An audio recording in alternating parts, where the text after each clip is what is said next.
अस्सलाम वालेकुम नाज़रीन, मैं हूँ असनाद मलिक अपने नए प्रोग्राम के साथ। नाज़रीन, आज हम दो मौज़ूआत पे बात करेंगे। सबसे पहले बात करेंगे कि लाहौर से कुछ सहाफ़ियों ने ये ख़बर दी है कि मियाँ मोहम्मद नवाज़ शरीफ साबिक़ वज़ीर आज़म वो 6 जजेज़ के हवाले से जो सो मोटो केस की समाअत चल रही है सुप्रीम कोर्ट में, उसमें पार्टी बनने की दरख्वास्त देंगे। जो है वो बताया ये जा रहा है कि जो Shaukat Siddiqui farmer Islamabad high court के जज, उनकी तरफ से जो एक तकरीर हुई थी कि किस तरह जुडिशल प्रोसीडिंग उस वक्त पनामा केस में मैनिपुलेट हो रही थी, तो उस मामले के हवाले से कि जी इस मामले को भी देखें, उस हवाले से दरख्वास्त आएगी और ये पनामा रिलेटेड जो जुडिशल प्रोसीडिंग मैनिपुलेट हुई थी वो बात, इस बात पे जो है वो फोकस किया जाएगा। ये एक बड़ी मेरा ख्याल है कि बड़ा डेवलपमेंट होगी कि अगर नवाज़ शरीफ आएँ, लेकिन क्या वाकई वो दरख्वास्त देंगे, ये बड़ा इम्पॉर्टेंट है। क्योंकि एक जो है वो नवाज़ शरीफ जो दरख्वास्त देंगे, मेरा नहीं ख्याल कि इस्टेब्लिशमेंट चाहेगी कि नवाज़ शरीफ इस वक्त ये दरख्वास्त दें, मौजूदा इस्टेब्लिशमेंट, क्योंकि जब ये दरख्वास्त आएगी तो ये दरख्वास्त उन 6 जजेज़ ने तो अपने लेटर में भी कहा है कि जी शौकत सदीकी साहब ने जो बात की उसको भी प्रोब होना चाहिए, तो वो तो इस मामले को वेलकम उनको करना चाहिए। और मेरा ख्याल है कि हर जुडिशल प्रोसीडिंग जो माजी में मैनिपुलेट हुई और अब हुई, सबका प्रोब होना चाहिए। लेकिन ये मामला है कि ये मामला फिर रुकेगा नहीं। फिर ये होगा कि पीटीआई की तरफ से भी में भी दरख्वास्त आ जाए कि जी इमरान खान को जो इलेक्शन से पहले जो 3 सज़ाएँ दी गई अडियाला में, और जिस तरीके से फिर बात तो आगे तक जाएगी, वो जो बल्ले वाले निशान की इम्प्लिकेशंस है, जिस तरह उनकी रिज़र्व सीट नहीं मिली और रिज़र्व सीट जो है वो अब उनको केपी में सेनेट का इलेक्शन ही नहीं हुई है, और उसके बाद जो अब कॉन्स्टिट्यूशन अमेंडमेंट के लिए नंबर पूरे हैं, तो ये सारा जो एक प्रेसिडेंट इस वक्त जो इलेक्शन जिस तरीके से हुई है, तो फिर तो वो सारी चीज़ें जो है वो नवाज इमरान खान की न्यायली और उसमें अदलिया का रोल, तो वो भी दरख्वास्त आएगी। लेकिन मेरा ख्याल है कि आनी चाहिए दरख्वास्तें। नवाज शरीफ साहब जो है वो उनको ये बड़ा काम होगा पाकिस्तान के लिए कि वो ये दरख्वास्त दें, और ये क्योंकि उनके साथ ज़्यादती हुई उस वक्त की अदलिया और उस वक्त की इस्टेब्लिशमेंट, उन्होंने नवाज शरीफ की न्यायली में बड़ा अहम रोल प्ले किया, चाहे वो हमारी आला अदलिया सुप्रीम कोर्ट का रोल हो या उस वक्त जो जजेस थे वो उनका रोल हो।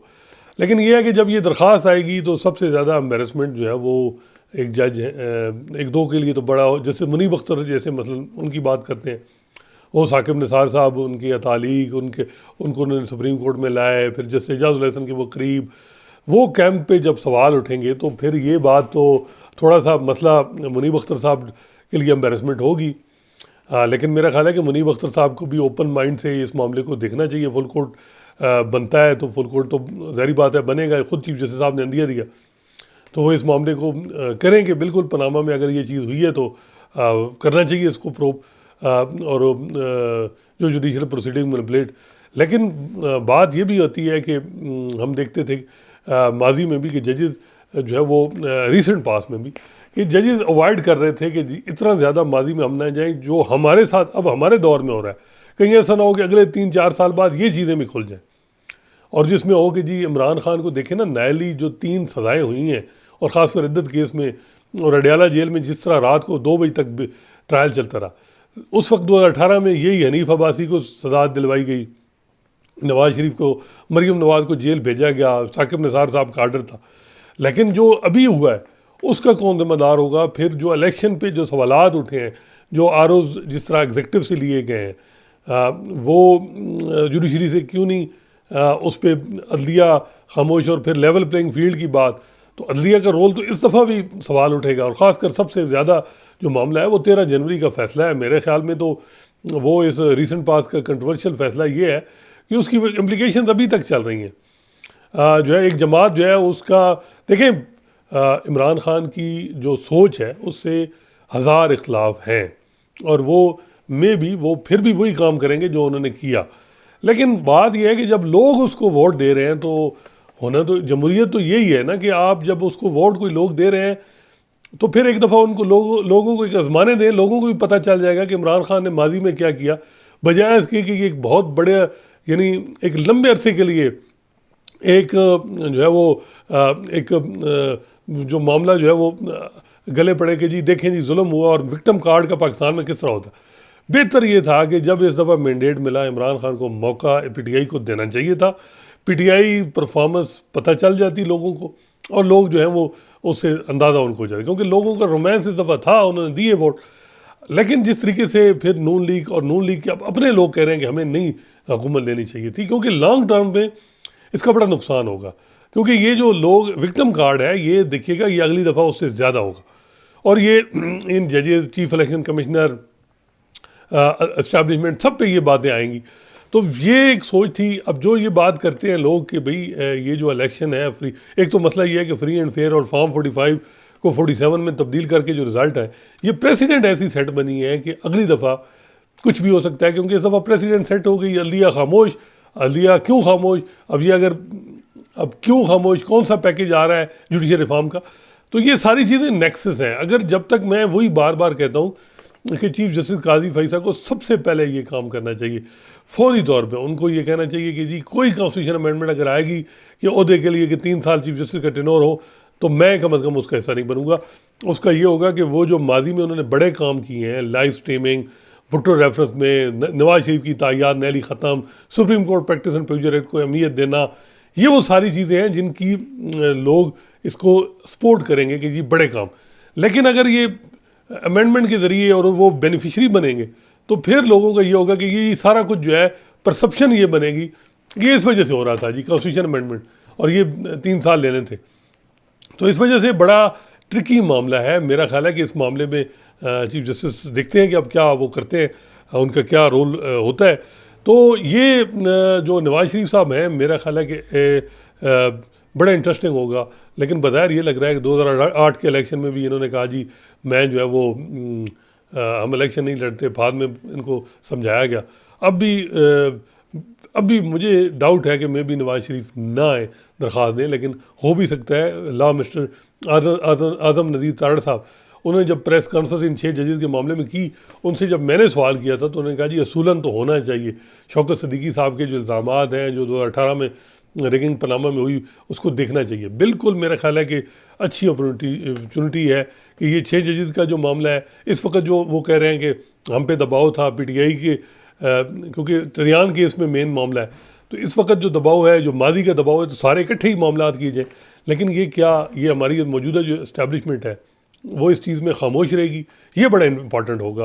वो किस हद तक इसमें जाएगी और अदलिया का क्या रोल होगा? चीफ जस्टिस काजी फैसल इस मामले को कैसे, माजी में तो हमने देखा है कि बड़े से बड़ा मामला हो, चाहे अपने इंस्टीट्यूशन का हो, तो उन्होंने उसमें कोई लिहाज नहीं बरता।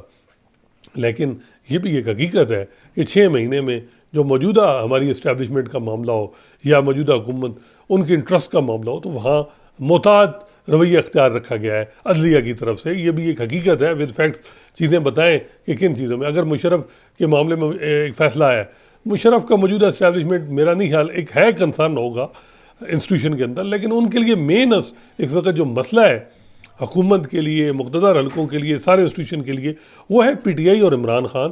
क्योंकि इमरान खान की जो सोच है वो किस किस्म की है, बहुत से लोग समझते होंगे, बहुत से इदारों में, हर इदारे में, इवन अदलिया में, कि जी ये थ्रेट है इस ये जो है। लेकिन फिर वही बात है कि उसकी सोच जो भी हो, जैसी भी हो, लोग जब अब उसको वोट दे रहे हैं तो उसको आप ऐसे नहीं कर सकते। उसका हल यही है कि उसको मौका दें। जब वो परफॉर्म नहीं करेगा तो फिर लेकिन अगर आप उसको विक्टिम कार्ड खिलवाना तो फिर ये जो एक मैं वर्ड नासूर तो नहीं करूँगा, लेकिन मैं ये कहूँगा कि ये फिर जो ये इमरान खान का जो इस वक्त एक पॉपुलैरिटी है, जो बुखार लोगों में है, ये इसी तरह ही रहेगा। बेहतर ये था, और ये हम मज़ीद 5 साल के लिए जाएंगे जब अगली दफ़ा भी विक्टिम कार्ड खेला जाएगा। लेकिन ये चीज़ समझ नहीं आ रही। हम एज इंस्टीट्यूशन के लोग भी जो हमारे हम देख रहे हैं कि वो सिर्फ लॉन्ग टर्म को देख रहे हैं, शॉर्ट टर्म को देख रहे हैं। लॉन्ग टर्म की पॉलिसी नहीं है कि शॉर्ट टर्म में इसका क्या, लॉन्ग टर्म में इसका क्या नुकसान होगा और शॉर्ट टर्म में तो होगा। ठीक है, नून लीग की हुकूमत आ गई, सारा कुछ हो गया, क्या उसमें मुझे ये बताएं जो पीटीआई को दबाव था इलेक्शन से पहले, वो अपने दबाव से निकल गए दिन ब दिन। अब उन्हें भी सियासत आ गई है, वो भी अपने अलायंस बना रहे हैं। फिर जब अब अमेरिका में अगर आप देखिएगा, अगर ट्रंप इलेक्शन जीतता है तो सूरत हाल बिल्कुल डिफरेंट होगी। रिपब्लिकन की ज़रा सोच जो पॉलिसी है, फिर जब अमेरिका की पॉलिसी चेंज होगी तो फिर देखना होगा कि हमारे जो इदारे हैं वो फिर कितने खड़े होते हैं एंटी इमरान और एंटी पीटीआई। तो ये सारी चीज़ें जुड़ी होती हैं इस वक्त, क्योंकि इमरान खान ने माशाल्लाह जो अपने दौर इक़्तिदार में किया, एक भी फॉरेन प्लेयर जो है उनके साथ नहीं है, चाहे वो सऊदी अरब है, चाहे चाइना है, चाहे अमेरिका है। जो उनकी हरकत व सकनात रही हैं, जो उनका एक तर्ज़ अमल रहा है, जो हालांकि मेरा ख्याल है कि उनको बड़ी रिस्पेक्ट दी गई थी, लेकिन उन्होंने अपॉर्चुनिटी लूज़ की। लेकिन उसका मतलब ये भी नहीं है कि अब मतलब ये है कि अगर आप जो है वो उन चीज़ों को इग्नोर करके फिर भी उसको साइड पे, तो फिर ये है कि ये फिर अगली दफ़ा फिर वो उससे ज़्यादा चीज़ में आएंगे। तो ये एक मामला है, देखना होगा कि किस तरह उस इस मामले को लिया जाता है। अब पीटीआई को भी मेरा ख्याल है कि इसको वेलकम तो करना चाहिए, अगर वो कि वो बेनिफिशरी रहे 2018 के, और इमरान खान उस वक्त इस्टेब्लिशमेंट के तारा थे। 2012 से इस्टेब्लिशमेंट ने उनको तैयार किया, हर मामले में आगे लेके गई। अब मेरा ख्याल है कि इमरान खान को चाहिए कि वो भी कहेंगे जी माजी में हमसे भी गलतियाँ हुई हैं, ठीक है, मियाँ नवाज शरीफ भी बेनिफिशियरी रहे, हम भी रहे, तो ठीक है, प्रोब होना चाहिए, मामलात होने चाहिए, जो भी ज़िम्मेदार हैं, जो असल लोग हैं, उनके खिलाफ कार्रवाई होनी चाहिए। लेकिन मेरा नहीं ख्याल ये इतना आसान है। नवाज शरीफ साहब आएंगे तो फिर तो चीज़ें जो है वो बहुत आगे तक, फिर तो मेरा ख्याल है किसी के काबू में नहीं आएंगी। लेकिन बज़ाहिर ये लग रहा है कि जैसे इस मामले में मैंने देखा कि उस दिन जैसे अतर मिल्ला के रिमार्क्स भी थे, उन्होंने कहा जी 2018 में बिल्कुल पोलिटिकल इंजीनियरिंग हुई, और उन्होंने कहा शायद हमारी अदालत भी उसमें इन्वॉल्व थी, लेकिन उस मामले को प्रोब करना चाहिए। लेकिन उसका उन्होंने कहा कि मौजूदा हालात में भी जो हो रहा है इसमें भी हमें प्रोटेक्ट नहीं करना चाहिए, ये भी यहाँ भी अब भी हो रहा है, जो माजी में था वो अब भी हो रहा है। तो देखें क्या सूरत हाल होती है। दूसरी ख़बर जो है वो जिस पे बात करनी है वो है चीफ जस्टिस काजी फैसल का दौरा जो लाहौर के लिए अगले हफ्ते जा रहे हैं। शायद मेरा ख्याल है कि जब से वो चीफ जस्टिस बने पहली दफ़ा वो लाहौर रजिस्ट्री में केसेस की समाअत करेंगे। बड़ा अहम है। 2 बेंचेज हैं, जैसे काजी फैसल, मैंने जो कॉल देखी उसमें जैसे काजी फैसल, जैसे जमाल मंदखेल, जैसे अमीनुद्दीन खान। दूसरे बेंच में एक ही फर्म, माजी में जो वकील की एक फर्म, अब वो तीनों जज जैसे सैयद मंसूर अली शाह, जैसे याही अफरीदी और जैसे अतर मिल्ला, उनका बेंच है। 6 ये जजेस जगह मैंने जो देखी है कॉलेज उसमें है। लेकिन एक जो बड़ी इंटरेस्टिंग सूरत हाल है वो ये है कि अगले हफ्ते जो है ये भी इतलात हैं कि जस्टिस अमीनुद्दीन खान, उनके बेटे की शादी है। तो ये एक माजी में प्रेसिडेंट रहा है जिसको हमारे दोस्त मतीउल्लाह जान साहब और वो कहते थे वलीमा बेंच।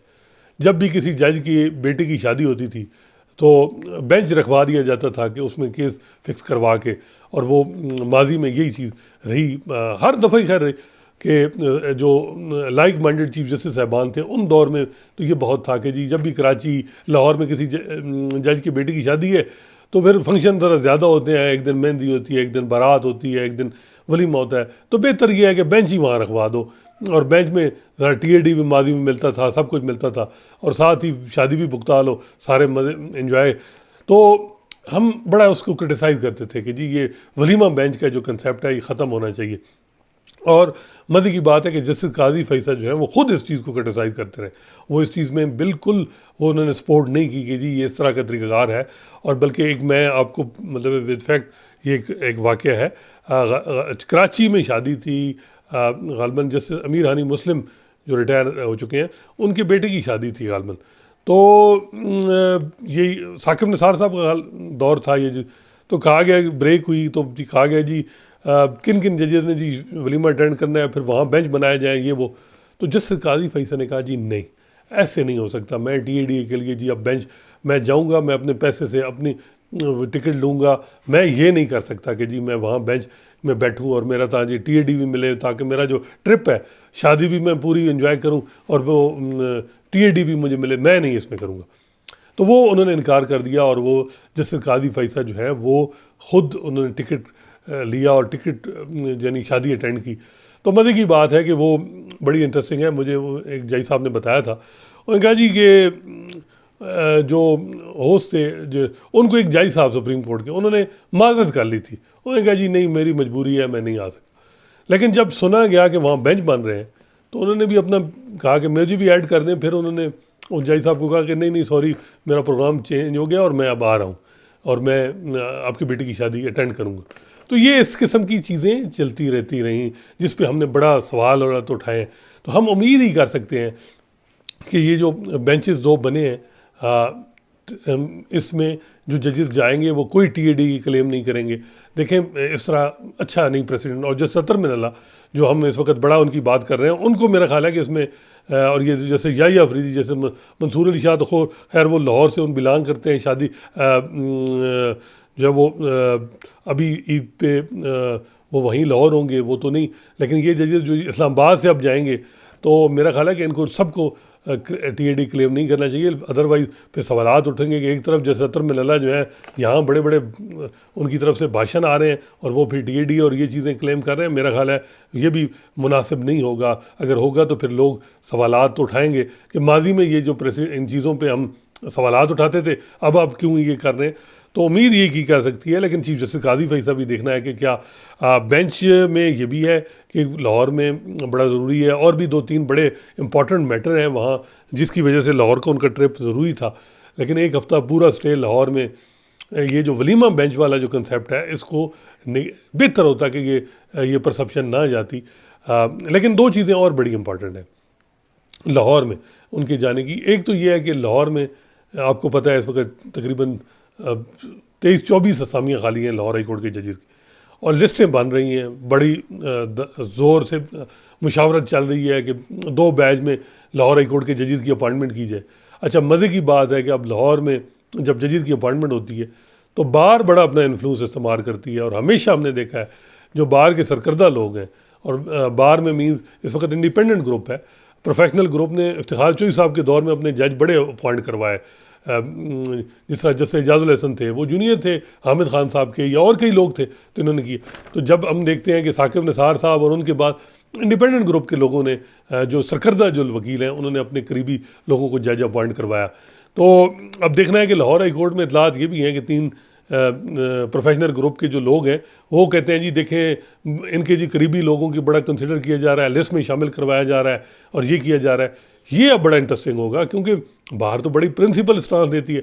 अगर बाहर के बंदे अकोमोडेट हुए तो लोग तो ये कहेंगे कि ये जी जो बाहर को इतनी अहमियत जो सुप्रीम कोर्ट से, और ये एक पेज है इस वक्त बाहर का, हुकूमत का और सुप्रीम कोर्ट का, अगर लाहौर के ही 2-3 जज बताएं जो 15-20 साल आगे परफॉर्म करें, एक जज लग जाए तो जो है बड़ी जो आपके हल्का अबाब में बड़ी उसकी बात होती है। तो जहाँ 3-4 की बात हो रही हो तो वो तो बड़ी बात होगी। तो अब अगर ये इसी तरह हो गया, हालांकि मेरा ख्याल है कि वो जज कॉम्पिटेंट ही होंगे। माजी में भी बार ने जो नाम इनिशिएट किए वो कॉम्पिटेंट थे, लेकिन जो परसेप्शन है वो बड़ी मैटर करती है। अगर बार के बंदे जो करीबी हैं, किसी सरकर्दा बार के बंदों के करीबी लोगों को अकोमोडेट, तो बड़ा इंटरेस्टिंग सूरत हाल। फिर रिटायर्ड जज हैं वो भी कहते हैं साडा बंदा भी विच पाओ, कोई एक आध लिस्ट बड़ी मामला है। फिर जो चीफ जस्टिस साहब होते हैं सुप्रीम कोर्ट के जजेस सीनियर जो उस सूबे के होते हैं, वो उनका भी कुछ इंटरेस्ट होता है। जो अब जो हाई कोर्ट है लाहौर हाई कोर्ट, वहाँ जो सीनियर जजेस हैं चीफ जस्टिस साहबान हैं, उनकी भी रेफरेंसेस होती हैं, उनकी समझ में भी होता है कि फ़लाँ जज। तो बड़े प्रेशर ग्रुप बड़ा कुछ मैटर करता है, ख़ासकर लाहौर हाई कोर्ट की जजेस की अपॉइंटमेंट में, और बड़ी सियासत होती है बहुत। और इसमें हम देखिएगा हर नॉमिनेशन जब आएगी उसके पीछे पता डिबेट शुरू हो जाएगी। जो मुखालिफ ग्रुप है बार में वो कहेगा ये फ़लाँ जो है ये फ़लाँ का बंदा है, फ़लाँ का है, फ़लाँ का है। तो ये बड़ी इंटरेस्टिंग सूरत हाल बन रही है। लिस्टें सुना है कि बन रही हैं, लिस्टें जो है वो जल्दी जो है वो बताया जाता है कि जो इजलास जो है वो मे बी मई के शुरू में ही हो जाए। तो वो भी मुशावरत करनी है चीफ जस्टिस काजी फैसा, अगर हफ्ता रहें और वो इस चीज़ में तो वो ज़रूरी है, वो जुडिशल कमीशन के हेड हैं, ये भी मामला है। फिर सुप्रीम कोर्ट में 3 असामियाँ खाली हैं, पंजाब से 2 जज लगाने हैं सुप्रीम कोर्ट में, वो भी बड़ा एक मसला है कि चीफ जस्टिस काजी फैसा तो उनको तो लाहौर में उनकी तो नहीं है ऐसा, जैसे मंसूर अली शाह और जैसे सरदार तारिक की ज़्यादातर हैंडल चीज़ें करते रहे वहाँ। जैसे काजी फैसा को तो उधर ज़्यादा इतनी ना उन्होंने प्रैक्टिस गलबन की भी हो, लेकिन वो इतनी ज़्यादा नहीं जजेस के हवाले से इतनी उनकी इंट्रैक्शन। तो वहाँ अब देखना है कि 2 जज जो लाने हैं सुप्रीम कोर्ट में लाहौर हाई कोर्ट से वो कौन होंगे। बड़ा इंटरेस्टिंग ये भी है। मेरा ख्याल है कि सबसे पहले ये होना चाहिए कि जो क्राइटेरिया है जजेस की अपॉइंटमेंट में, जो ड्राफ्ट कमेटी ने बना के भेजा हुआ है वो अप्रूवल हो, उसके बाद जजेस की अपॉइंटमेंट की जाए, चाहे वो लाहौर हाई कोर्ट के जजेस की, चाहे वो सुप्रीम कोर्ट के जजेस की। अब 2 जो जज लगाने हैं सुप्रीम कोर्ट में, वहाँ जो ख़बरें चल रही हैं उसमें यह है कि जी जो है वो जो इस वक्त नाम आ रहे हैं, उसमें जस्टिस आलिया नीलम का नाम आ रहा है, इसके अलावा जस्टिस सदाकत अली ख़ान, इसके अलावा जस्टिस आबिद अजीज़ शेख और जस्टिस बिलाल, ये इनका नाम आ रहा है। ये चार जो हैं, इनसे दो सीनियर हैं, जस्टिस अली बाकर नजफ़ी और जस्टिस शुजात अली ख़ान। अब ये दो जज हैं, अगर इनको इग्नोर करके अगले चार में से कंसिडर किया जाता है तो इग्नोर किया जाता है, तो कोई वजह तो होनी चाहिए, क्राइटेरिया बन जाए तो फिर तो बात बनेगी। नहीं बनेगी तो लोग कहेंगे जी एक तो अजमत सईद साहब के करीब थे तो इस वजह से उनको कर दिया गया, दूसरे कहेंगे वो किसी और के करीब थे तो इस वजह से। तो बेहतर ये है कि क्राइटेरिया पहले बनाया जाए। और ये अब बार की बड़ी जो है वो अपनी प्रेफरेंस है कि सुप्रीम कोर्ट में किसको लाया जाए। फौजदारी कवानीन का माहिर जो इस वक्त जेल पिटिशनें जो है और सुने, या और जो बड़े मैटर में, तो एक फौजदारी का जो है वो जज है सुप्रीम कोर्ट में, ज़्यादा इम्कान है कि उसको लाया जाए। अब सदाकत अली ख़ान साहब के हवाले से बार की भी है कि ख्वाहिश है कि जी उनको लाया जाए।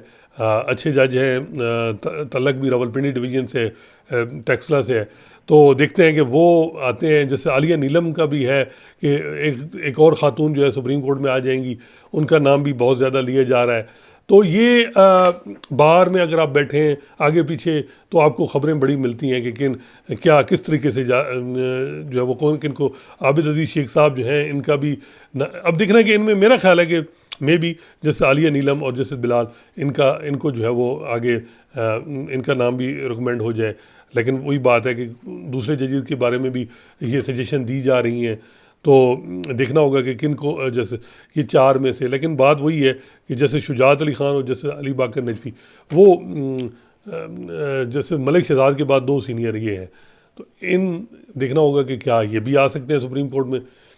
जैसे मलिक शहजाद ख़ुद जो है वो फौजदारी केसेस करते हैं, उनको क्या सुप्रीम कोर्ट में लाया जाएगा, वो भी बड़ा इंपॉर्टेंट है कि क्या उनको, या नहीं फ़िलहाल उनको वहीं रखा जाएगा। तो लाहौर में जो एलिवेशन है वो बड़ी इंटरेस्टिंग होगी, किसको लाना है, किस तरफ जाना है। क्योंकि एक चीज़ तो बड़ी वाज़ेह है कि वहाँ एक परसेप्शन ये भी बड़ी है कि जी वहाँ तो साकिब निसार, उमर अता बंदयाल, शेख अजमत सईद, इजाज़ुल हसन, इनका माजी में क्योंकि बड़े अरसे जज इन्होंने अपॉइंट कराया, इनके करीबी, इनका इन्फ्लुएंस वहाँ ज़्यादा है लाहौर हाई कोर्ट में। साकिब निसार साहब ज़ाहिर बात है वैसे स्क्रीन पे तो नहीं है लेकिन एक्टिव तो होंगे, उनके बड़े रिश्तेदार, उन्होंने जज भी बड़े भर्ती, उन्होंने उनकी प्रेफरेंस रही है, करवाए हैं।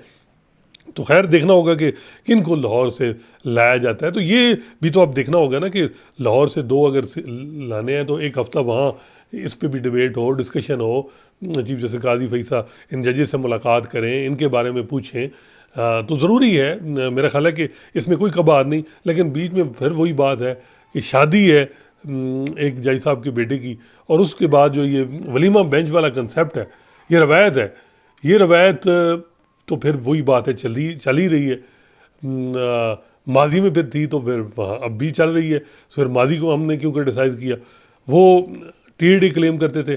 उम्मीद यही है कि मौजूदा जजेस जो हैं, जिन्होंने प्लाट नहीं ली गई, एक मामले में आप अप्रिशिएट करें जस्टिस काजी फैसा को, जस्टिस मंसूर अली शाह को, जस्टिस याहिया अफरीदी को, जस्टिस अतर मिनल्ला को, इन जजेस ने प्लाट नहीं लिए। जिस तरह दूसरे जजेस ने दो दो तीन तीन प्लाट, एक एम्प्लॉइज़ की हाउसिंग सोसाइटी से भी लिया, एक ने वो हुकूमत से भी लिया, ये जजेस जो हैं इन्होंने नहीं लिया। तो इनको अप्रिशिएट, और मेरा ख्याल है उम्मीद यही है कि ये टीएडी भी क्लेम नहीं करेंगे। अब ज़ाहिर बात है बेंच बनना है, ये जैसे मैंने बताया कि ये दो काम भी बड़े ज़रूरी हैं, तो इस वजह से इन्होंने वहाँ बैठना है।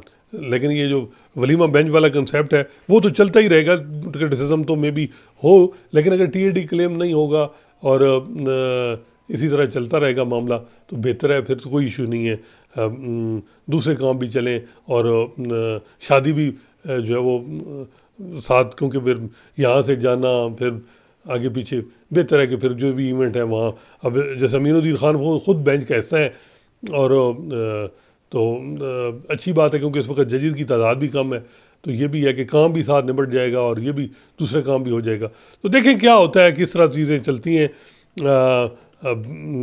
बारकाफ ये है कि लाहौर हाई कोर्ट के जजेस की अपॉइंटमेंट, इस पे हर एक की नज़र है, कौन किसकी जो लिस्ट बन रही है उसमें किसके नाम नहीं आएगा, किसका नहीं होगा।